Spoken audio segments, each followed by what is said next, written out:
खुदा उनके जिंदा पाक कलाम को हमारे साथ शेयर करें। वेलकम भाई साहब। थैंक यू भाई साहब, बहुत शुक्रिया। सबसे पहले सर, आपके सेहत तंदुरुस्ती के लिए हम खुदा के शुक्रगुजार हैं कि खुदा ने आपको एक बार फिर सेहत तंदुरुस्ती बख्शी और आप हमारे दरमियान खुदा के कलाम की रहनुमाई के लिए हमारे साथ हैं। खुदा आपको मुकम्मल सेहत तंदुरुस्ती अता फरमाए। आए, आज जो हवाला दिया गया है सब आप जानते होंगे शायद। मुकद्दस शमूएल का पहला जो सहीफा है उसका 15वां बाब हम देखेंगे, उसकी 22वीं और 23वीं आयत। तो 2 आयत देखेंगे। शमूएल ने कहा, क्या खुदावंद सौखिन कुर्बानियों और ज़बीहों से इतना ही खुश होता है जितना इस बात से कि खुदावंद का हुक्म माना जाए। देख, फरमाबरदारी कुर्बानी से और बात मानना मेंढों की चर्बी से बेहतर है, क्योंकि बगावत और जादूगरी बराबर है और सरकशी ऐसी ही है जैसी मूर्तियों और बुतों की प्रस्तिश। सो चूक के तूने खुदावंद के हुक्म को रद्द किया है, इसलिए उसने भी तुझे रद्द किया है कि बादशाह ना रहे। खुदावंद के पाक कलाम का पढ़ा और सुना जाना हम सबों के लिए बाइस बरकत हो।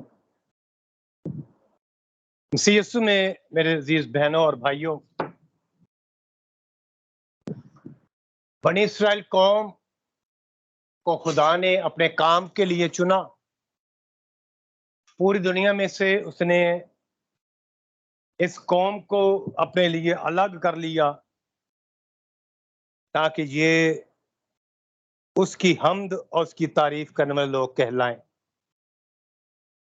और काजियों के दौर को हम देखते हैं कि मुकद्दस मूसा के बाद खुदा ने उन्हें काजियों का एक निज़ाम दिया और उसके बाद उनके दिल में आया कि जैसे दूसरे लोगों के बादशाह होते हैं, हमारा भी बादशाह एक हो। सो उन्होंने खुदा से फरियाद की और खुदा के बंदा शमूएल ने खुदा के हुक्म के मुताबिक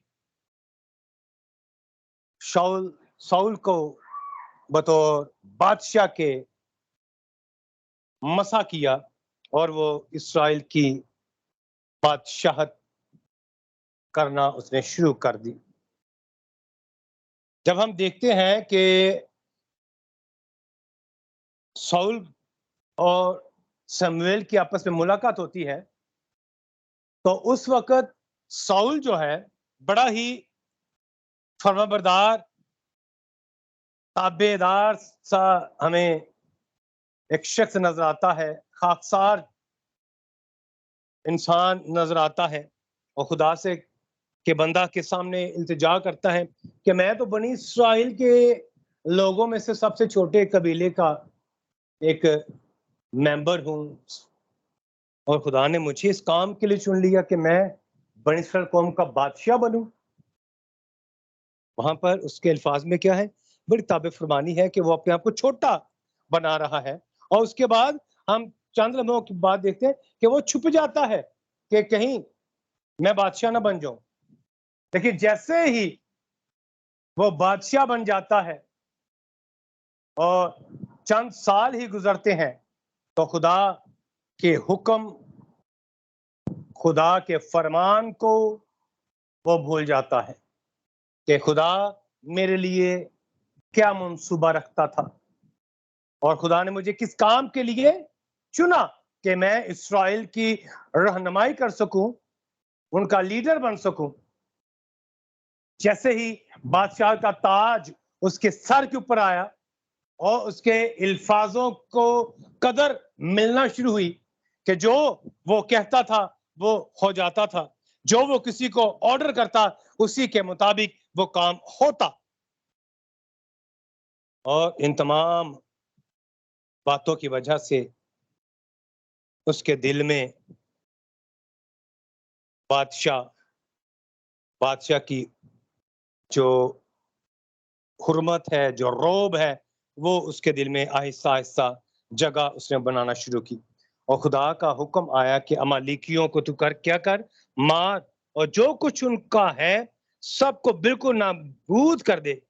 और उन पर रहम मत कर, बल्कि मर्द और औरत, नन्हे बच्चे और शीरख्वार, गाय बैल और भेड़ बकरियां, ऊंट और गधे, सबको कत्ल कर डाल।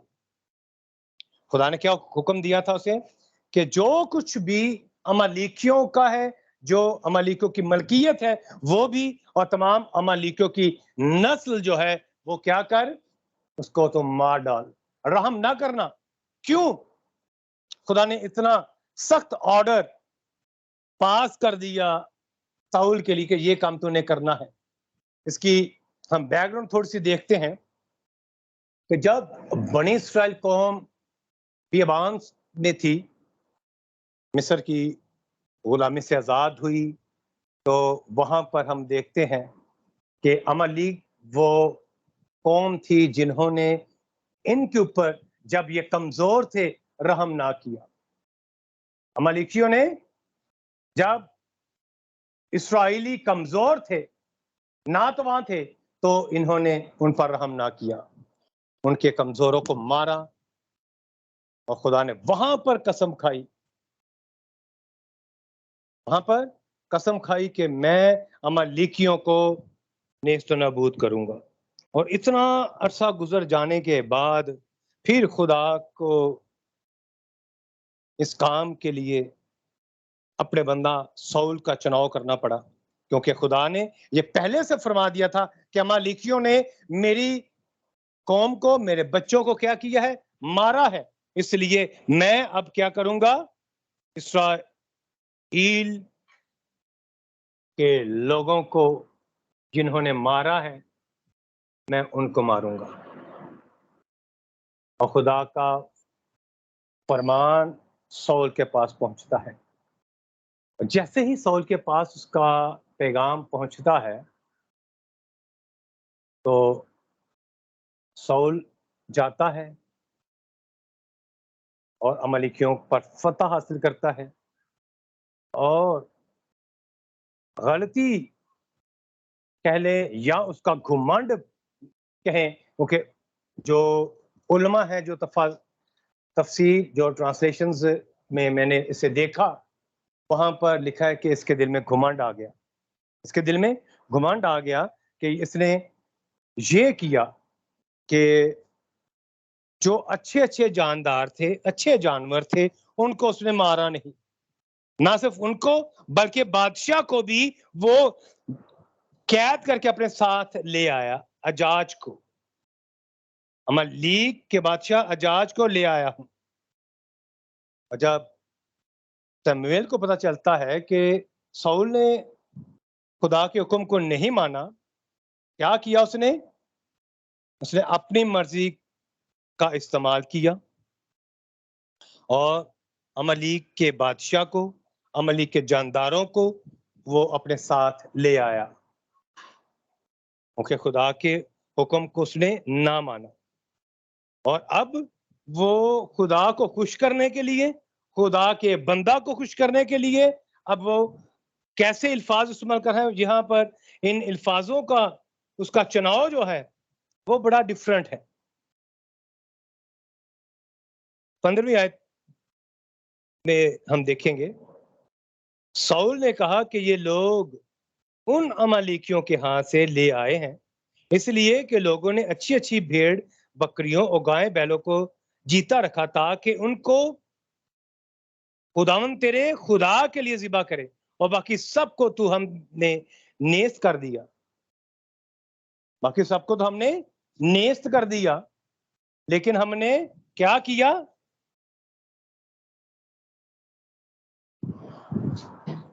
जो अच्छे जानदार हैं, जो अच्छी भेड़ें हैं, बकरियां हैं, हमने उनको कत्ल नहीं किया। किस लिए बचाया है उनको? ताकि तेरे खुदा के लिए क्या हो, कुर्बान का तैयार की जाए और वहां पर उन्हें जिबा किया जाए। यहाँ पर उसके अल्फाजों में आप घुमंड का अंदाजा करें मेरे अजीजों, के साउल जिसको खुदा ने चुना कि वो बादशाह हो, और अब वही उस खुदा को जिसने उसे बादशाह होने के लिए चुना था, अब वो क्या अल्फाज इस्तेमाल कर रहा है कि तेरे खुदा के लिए ये सब चीजें मैं लेकर आया हूं, ये जो हदिया लेकर आया हूं, ये जो मैं जानदार लेकर आया हूं, किस लिए ज़िबा करने के लिए लेकर आया हूं? तेरे खुदा के लिए। यहाँ पर उसने अपने खुदा का जिक्र ही नहीं किया। अब वो खुद अपना खुदा बन चुका है। अब वो इस्राएल का खुदा बन चुका है। क्या बन गया है वो इस्राएल का खुदा? अब उसने खुदा को किसके साथ मुंसलिक कर दिया है? शमूएल के साथ, कि तेरे खुदा के लिए मैं ये लेकर आया हूं। क्योंकि अब उसके पास देने के लिए बहुत कुछ है।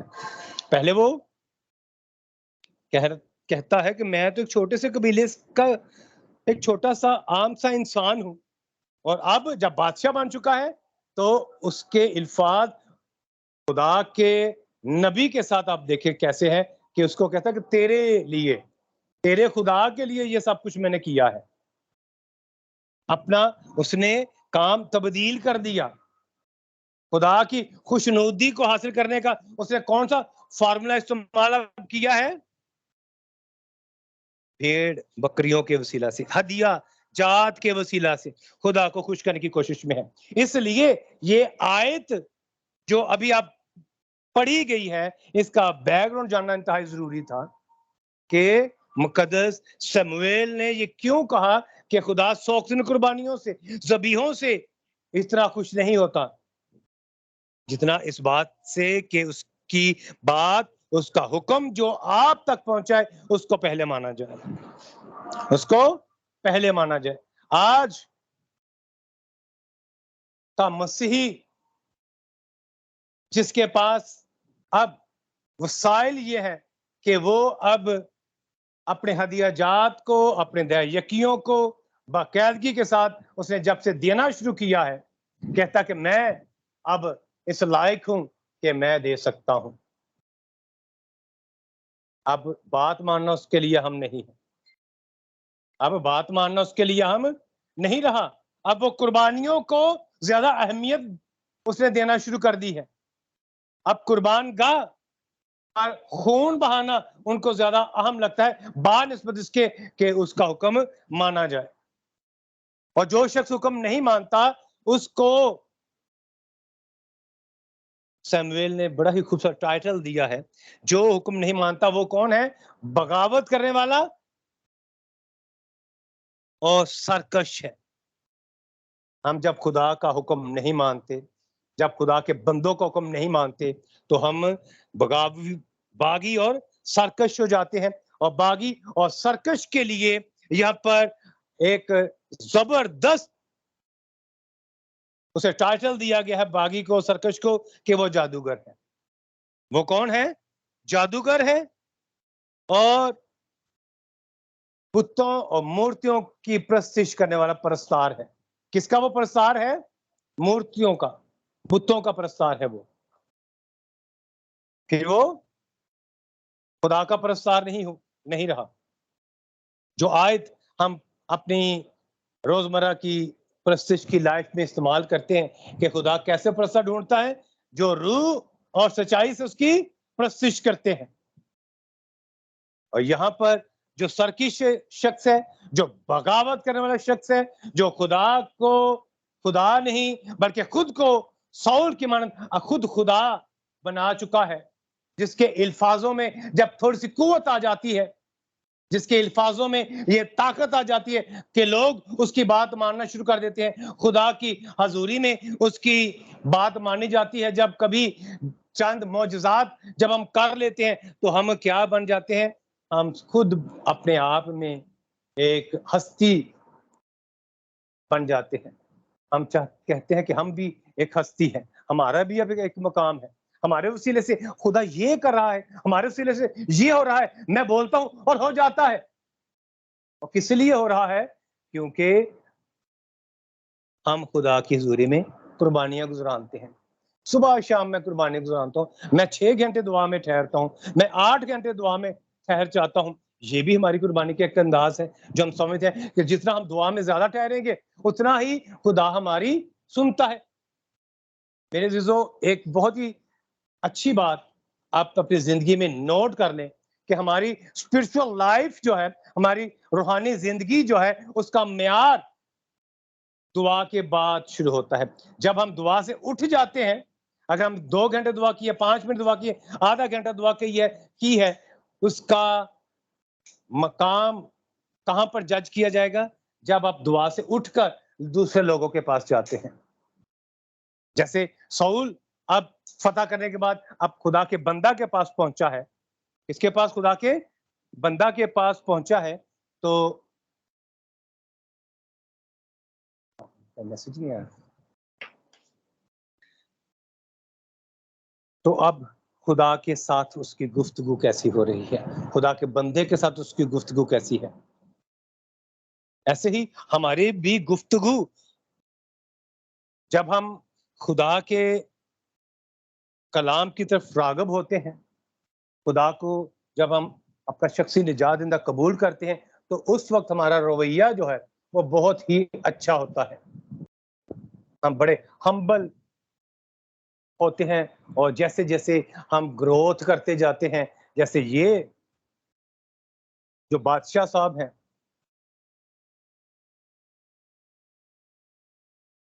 इसको 15 साल हो चुके हैं।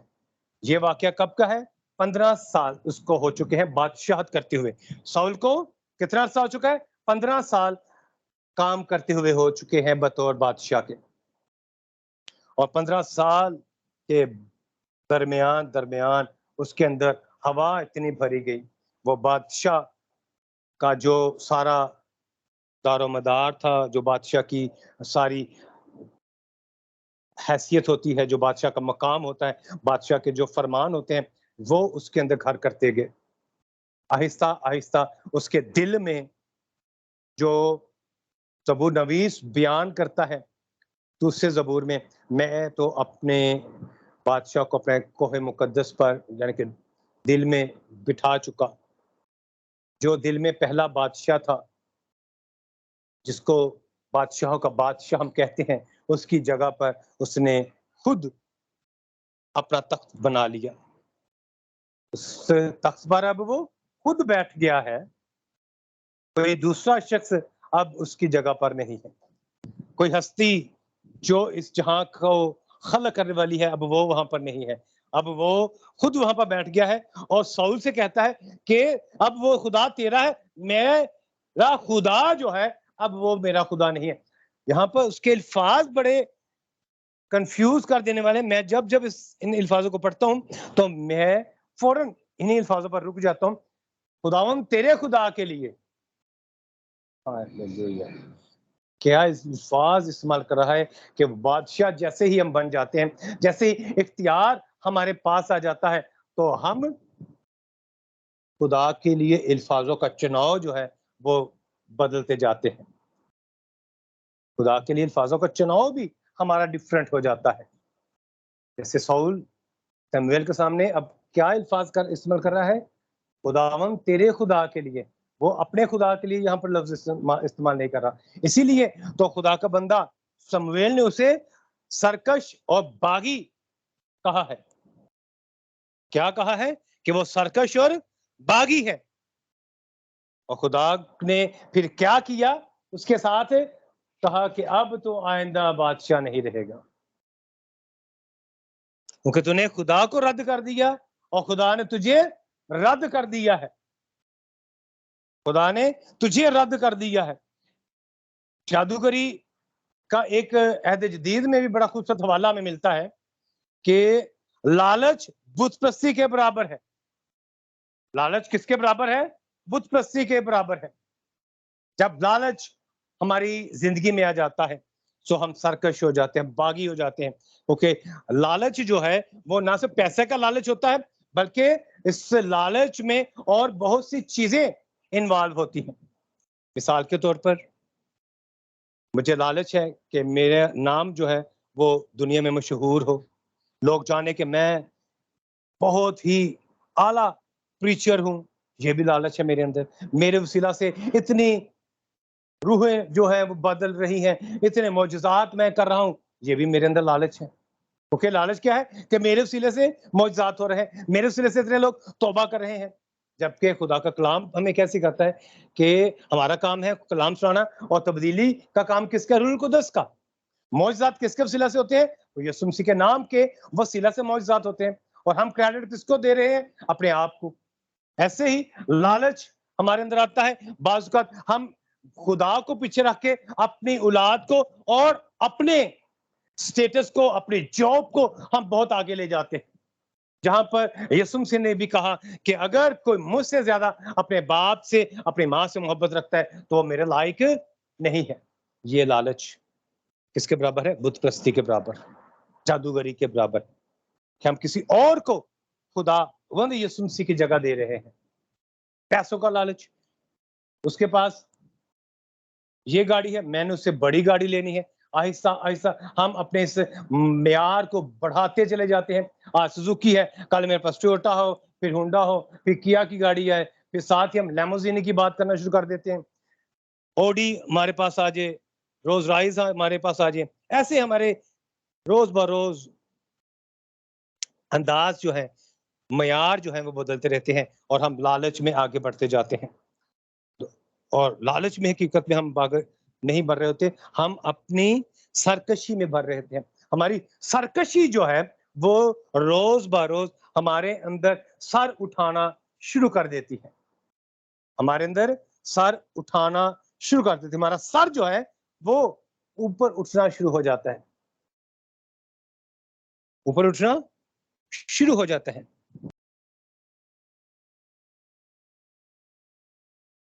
सरकशी से मुराद मेरे अजीजों अपनी सोच के गिर्द घूमना है।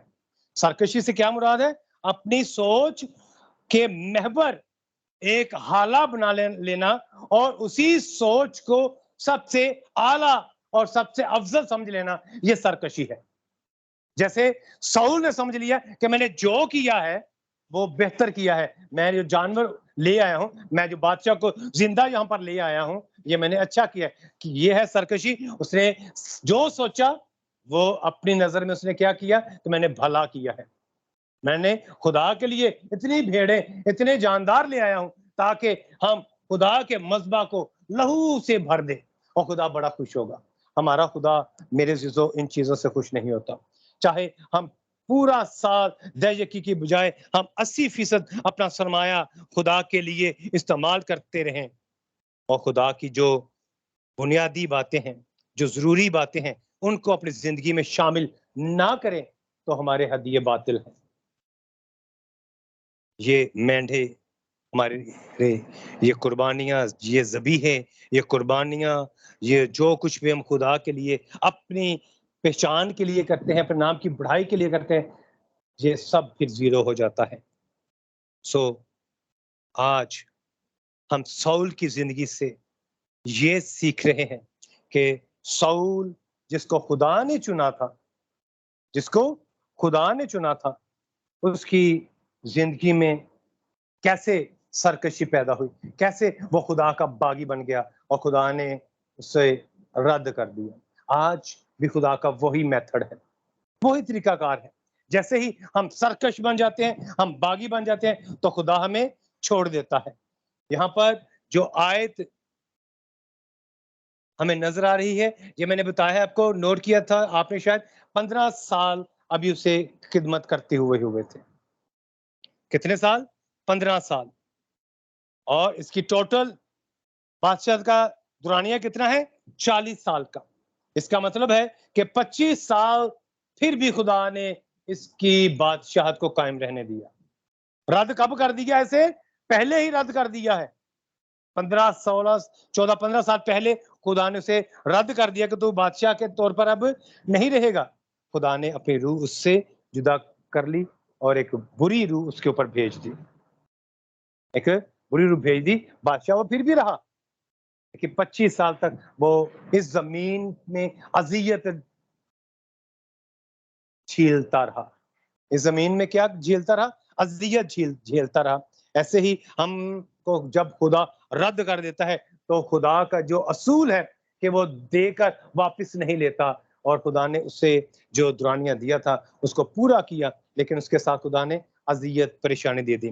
जैसे खुदा के कलाम में लिखा है कि खुदा जो दौलत हमें देता है उसके साथ दुख नहीं देता। एक ऐसी दौलत भी आती है हमारी जिंदगी में, ऐसा माल भी आता है जिसके साथ दुख और परेशानियां भी आती हैं। जिसके साथ दुख और परेशानी आती है। अगर हमारे पास ऐसा माल है जिसके साथ दुख और परेशानियां आई है, तो इसका मतलब है कि ये खुदा की तरफ से नहीं है। वो माल, वो दौलत खुदा की तरफ से नहीं है। वो हमारी अपनी सोच, हमारी सारी पैदावार है। खुदा का बाबरकत हाथ उसमें नहीं है। यहाँ पर भी जो 25 साल उसके नेक्स्ट है, वहां पर भी खुदा का बरकत वाला हाथ नहीं था। अब वहां से अब खुदा ने दाऊद को अपने काम के लिए चुन लिया। खुदा ने दाऊद को अपने काम के लिए चुन लिया। सो मेरे अजीजों, हम सब जिनको खुदा ने चुना है, हम सब खुदा के चुने हुए लोग हैं, क्योंकि कलीसिया का लफ्जी मतलब ही खुदा के चुने हुए लोग हैं, अलग किए हुए लोग हैं। चाहे वो पास्टर है, लेमैन है, या आम कलीसिया का मेंबर है, जो भी शख्स है वो तमाम के तमाम चुने हुए लोग हैं। कोई भी शख्स जो मसीह में है वो खुदा का चुना हुआ शख्स है। इसलिए हम सबों को खुदा ने अपने लिए चुना हुआ है। किस काम के लिए? कि हम उसके नाम की हमद और उसके नाम की तमजीद करें, और हमारी जिंदगियों का मकसद हयात ये हो कि उसके नाम को जलाल मिले। हमारी क्रिश्चियनिटी में 4:16 है, और 5वां 16 जो है वो 16 ग्लोरिया है, कि सारा जलाल खुदा के नाम को मिले। 4 पिलर हैं, 4 पिलर्स के ऊपर जो हमारी मसीही ईमान की बुनियाद है, उसके ऊपर 5वां जो अकीदा है हमारा, वो ये है कि मसीह के नाम को जलाल दिया जाए। हमारे ईमान के वसीला से, यीशु मसीह पर ईमान के वसीला से, यीशु मसीह की निजात के वसीला से, ये तमाम चीजें मिलकर क्या बनती हैं? एक इमारत। और उस इमारत पर छत क्या है? कि हर काम के वसीला से किसके नाम को जलाल मिले? यीशु मसीह के नाम को जलाल मिले। सो आए अपनी सरकशी से हम बाज आए, अपने बागियाना अंदाजे फिक्र को, बागियाना अंदाजे तर्ज जिंदगी को हम तर्क करें, और फक्त मसीह की बात को अपने जिंदगी का महवर बनाएं। अपनी बात को नहीं, मसीह की बात को, जो हुक्म उसने हमें दिया है उसके मुताबिक हम जिंदगी बसर करें। जैसे यहाँ पर साउल ने सारी बात मानी, लेकिन क्या किया? बस वो थोड़ी सी भेड़ बकरियां वो खुदा के लिए ले आया, जितना खुदा के लिए नहीं लेकर आया होगा। वो अपने रोब दबदबे के लिए लेकर आया था, कि दुनिया को पता चले कि मैंने इतने लोगों को फतह कर लिया। बस हम अपनी फतह दिखाने के लिए खुदा के काम को भूल जाते हैं, खुदा की मर्जी को हम रद्द कर देते हैं। सो मेरे अजीजों, आए अपने अंदर के इस साउल को निकाले और खुदा के हुक्म की फर्माबरदारी को अपनी जिंदगी में जगह दें, ताकि खुदा हमें रद्द ना कर दे, हमें हमेशा अपनी हजूरी में कबूल फरमाए। खुदा इस कलाम के वसीला से हम सबों को अपनी तमाम नेमतें बरकतें अता फरमाए। आमीन।